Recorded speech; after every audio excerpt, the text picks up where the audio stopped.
آج کا مختصر ہمارا موضوع ہے ولایت، کرامت، غوثیت اور حقیقی راہ عمل۔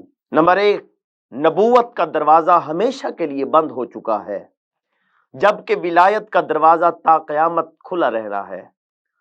کوئی بھی مسلمان ولایت کا انکار نہیں کر سکتا۔ نمبر دو، الہام، کشف اور کرامات برحق ہیں، ان کا انکار صرف گمراہ شخص ہی کر سکتا ہے۔ نمبر تین، کرامت معجزہ کی ترجمان ہوتی ہے، جبکہ معجزہ قدرت الہی کا ترجمان ہوتا ہے۔ وَإِلَى اللَّهِ تُرْجَعُ الْأُمُورُ۔ نمبر چار، ہر ولی کے لیے صاحب کرامت ہونا ضروری نہیں، البتہ صاحب استقامت ہونا ضروری ہے۔ نمبر پانچ، کرامات کا اظہار انبیاء کرام کے روبرو بھی ہوتا ہے، اگرچہ وہ انہی کے معجزے کا عکس ہوتا ہے، جیسا کہ حضرت سیدنا سلیمان علیہ السلام کی موجودگی میں حضرت آصف بن برخیہ آنکھ جھپکنے سے پہلے ملکہ بلقیس کا تخت سامنے لے آئے، اور حضرت زکریہ علیہ السلام کے سامنے حضرت مریم علیہ السلام پر بے موسم پھل حاضر ہوئے۔ نمبر 6، حضرت غوث اعظم رضی اللہ تعالیٰ عنہ کی کرامات امت میں سب سے زیادہ معروف ہیں۔ دیگر اولیاء کرام کی بھی کافی کرامات معروف ہیں۔ امام نبہانی کی جامع کرامات اولیاء اس کا بہترین ماخذ ہے۔ نمبر 7، حضرت سیدنا غوث اعظم شیخ عبد القادر جیلانی الحسنی والحسینی رضی اللہ تعالی عنہ، آپ فقہ، حدیث اور تصوف کے متبحر عالم تھے۔ آپ نے جو کچھ بھی پایا شریعت محمدی کے علم سے پایا۔ آپ مادرزاد ولی تھے۔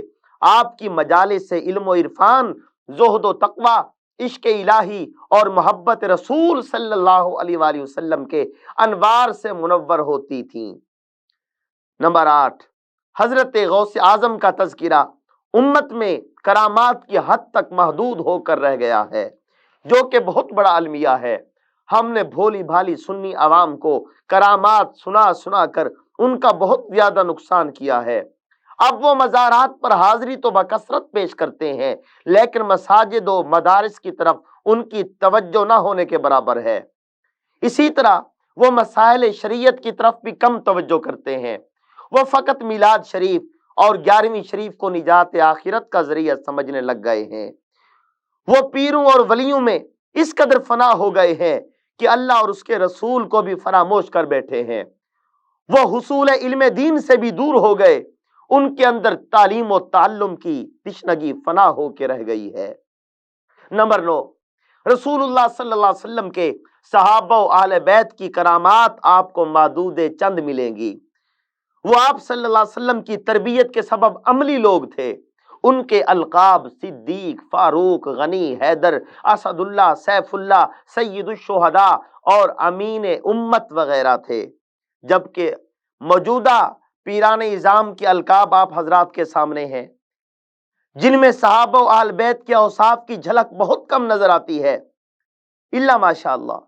وہ وراثت میں جنگی ہتھیار وغیرہ چھوڑ کر جاتے تھے، جبکہ اکثر پیر صاحبان وراثت میں کرامات، آستانے، مزار، عرس، قوالیاں اور ولی عہد وغیرہ چھوڑ کے جاتے ہیں۔ صحابہ و اہل بیت کی سوانح اور پیروں ولیوں کی سوانح میں بھی بہت زیادہ فرق پایا جاتا ہے۔ نمبر 10، پتہ چلا کہ اہل سنت کے زوال کی ایک اہم ترین وجہ علمی، عملی اور فکری جد و جہد ترک کر کے اندھا دھند کرامات وغیرہ کے پیچھے پڑ جانا ہے۔ مریدین اپنے پیروں کی الٹی سیدھی باتوں اور حرکتوں سے کرامات اخذ کرنے بیٹھ جاتے ہیں۔ پیروں ولیوں کے متعلق لکھی جانے والی اکثر کتب فکر و عمل سے خالی نظر آتی ہیں۔ آپ دیکھ سکتے ہیں کہ اہل سنت کے 90-95% پیر باقاعدہ عالم نہیں ہوتے، اور جو باقاعدہ عالم ہوتے ہیں وہ پیر نہیں ہوتے۔ تلک اذن قسمۃ ضیزیٰ۔ پس اگر ہم کامیابی چاہتے ہیں تو پھر ہمیں اپنے انداز بدلنے ہوں گے۔